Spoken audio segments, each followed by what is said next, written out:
Halo semuanya, selamat datang rekan-rekan mahasiswa psikologi. Hari ini kita bakal masuk ke sebuah sesi pembedaan materi yang jujur aja bener-bener esensial buat kalian. Kita bakal ngupas tuntas gimana sih anatomi kognitif dari pemrosesan bahasa itu, dan pastinya gimana cara kita mendiagnosis hambatan membaca secara klinis, khusus banget soal disleksia. Nah, siapin fokus kalian ya, karena ini bukan cuma sekedar teori dari buku teks, tapi ini bener-bener fondasi krusial buat kalian sebagai calon psikolog nanti buat paham gimana otak manusia itu sebenarnya bekerja. Yuk kita mulai. Oke, kalau kita lihat di silabus sub CPMK 7 kita, alur perjalanan kita hari ini bakal ngelewatin 5 area mekanis kognitif. Kita bakal start dari evolusi kognitif dan proses neural recycling. Terus, kita bedah yang namanya model dual root cascade atau DRC, masuk lebih dalam ke rute leksikal semantik, lalu kita analisis bareng-bareng kelemahan struktural pada disleksia, dan ditutup dengan efisiensi membaca. Targetnya apa sih? Simpelnya, di akhir sesi ini kalian udah harus jago menganalisis landasan kognitif literasi ini dengan presisi klinis yang tajam. Materi super komprehensif yang lagi kita bahas ini ngambil akar dari modul program studi psikologi di Universitas Muhammadiyah Pontianak yang disusun langsung oleh Bapak Rizky Ramadan.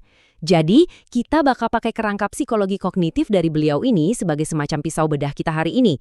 Kita mau lihat secara ilmiah dan terstruktur apa sih yang sebenarnya terjadi di dalam otak manusia pas mereka ngelihat sebuah teks tertulis.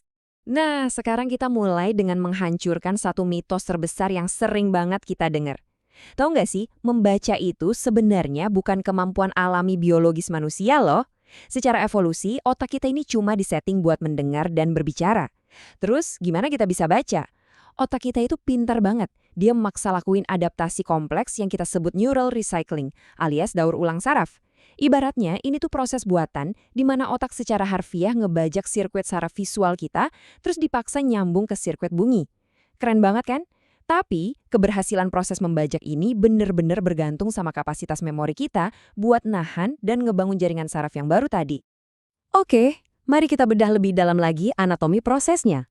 Buat ngejelasin fenomena neural recycling ini secara komputasional, psikologi kognitif itu pakai satu landasan yang namanya dual root cascade model. Biasa kita sebut model DRC.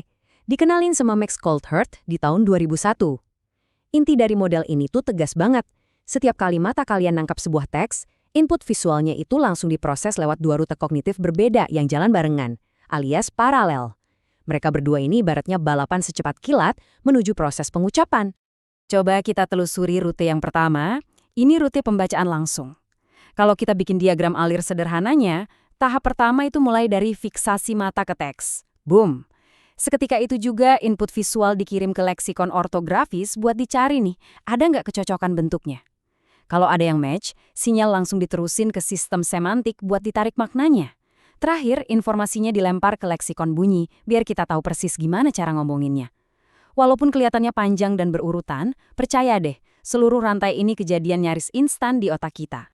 Biar lebih gampang ngebayanginnya, saya kasih satu analogi yang pas banget. Kerja rute leksikal ini persis kayak fitur pencarian atau search di database komputer kalian. Leksikon ortografis di otak kita itu fungsinya kayak kamus visual raksasa. Jadi, pas kalian lihat kata psikologi, otak kalian yang sehat itu nggak bakal ngeja hurufnya satu-satu lagi. Otak langsung memproses seluruh susunan huruf itu sekaligus dalam hitungan milidetik, dan langsung narik data maknanya. Rute ini mutlak, bener-bener 100% bergantung pada memori untuk kata-kata yang emang udah sering banget kita lihat. Nah, yang bikin ini makin seru adalah gimana kontrasnya pembagian tugas di otak. Di satu sisi, kita punya rute leksikal ya. Ini jalur memori yang memproses huruf barengan, andalan banget buat kata-kata yang udah familiar. Tapi di sisi lain, otak kita juga nyalain rute non-leksikal. Ini tuh jalur konversi grafem ke fonem. Maksudnya apa? Ini kemampuan kita buat ngebunyiin dan ngerangkai huruf demi huruf secara manual. Jalur kedua inilah yang jadi penyelamat utama pas otak kita ketemu kata asing yang belum pernah masuk ke database memori kita. Sampai di sini, kita udah paham ya, gimana mesin kognitif bahasa ini bekerja super mulus pada pembaca yang sehat. Tapi ingat, sebagai mahasiswa psikologi, insting analitis kalian itu baru benar-benar diuji pas mesin ini mulai error atau ngalamin malfungsi. Sekarang, mari kita geser lensa analisis kita. Kita bergerak dari anatomi kognitif dasar tadi, masuk ke diagnosis klinis hambatan pemrosesan bahasa. Spesifiknya, kita bakal bedah habis-habisan soal disleksia. Perlu kalian catat baik-baik, Individu dengan disleksia itu bukan ngalamin masalah penglihatan, tapi mereka punya kelemahan struktural kognitif yang sangat spesifik. Mereka itu kesulitan banget buat manggil memori soal fonem atau bunyi bahasa. Coba deh bayangin satu contoh kasus nyata yang sering kejadian di kampus kita. Ada mahasiswa yang analitisnya pinter banget, logikanya jalan, tapi selalu kehabisan waktu pas ujian tertulis. Kenapa? Karena pas baca istilah kayak kognitif, otaknya gagal menyadari dan ngebunyiin komponen huruf penyusun kata itu dengan cepat. Makanya, intervensi psikologi kognitif kita nggak boleh cuma ngurusin masalah visualnya aja, tapi harus fokus ngurai kemacetan memori fonologis dasar ini. Poin krusialnya ada di sini, teman-teman. Perhatiin deh gimana kerusakan satu fondasi bunyi ini ngeruntuhin seluruh arsitektur membaca. Karena fondasi memori fonologis mereka itu rapuh, aturan buat ngubah grafem jadi fonem di rute non-leksikal jadi putus total. Akibatnya apa? Otak dipaksa ngakalin keadaan dengan ngebebanin semua kerjaan ke rute leksikal. Alhasil, mahasiswa dengan kondisi ini terpaksa ngafalin bentuk kata persis kayak mereka nginget sebuah gambar logo. Masalahnya, kapasitas ingatan visual logo ini kan terbatas banget ya. Makanya proses baca mereka jadi lambat dan rentan banget sama tebakan-tebakan visual yang ujung-ujungnya salah kaprah. Kalau kita bikin perbandingan visualnya secara langsung soal efisiensi ini, membaca yang sehat itu enak banget. Mereka nikmatin sistem ganda. Ada memori leksikal yang secepat kilat dan kemampuan ngeja non-leksikal yang adaptif buat kata baru. Tapi buat mahasiswa disleksia, rute mengeja mereka ini nyaris lumpuh, yang bikin rute memori leksikalnya jadi kelebihan beban drastis. Makanya, buat strategi praktis atau teknik belajar mandiri di lingkungan akademik, kita harus pintar modifikasi. Contohnya, saranin mereka pakai teknik flashcard secara intensif. Tujuannya buat ngasih paparan visual berulang.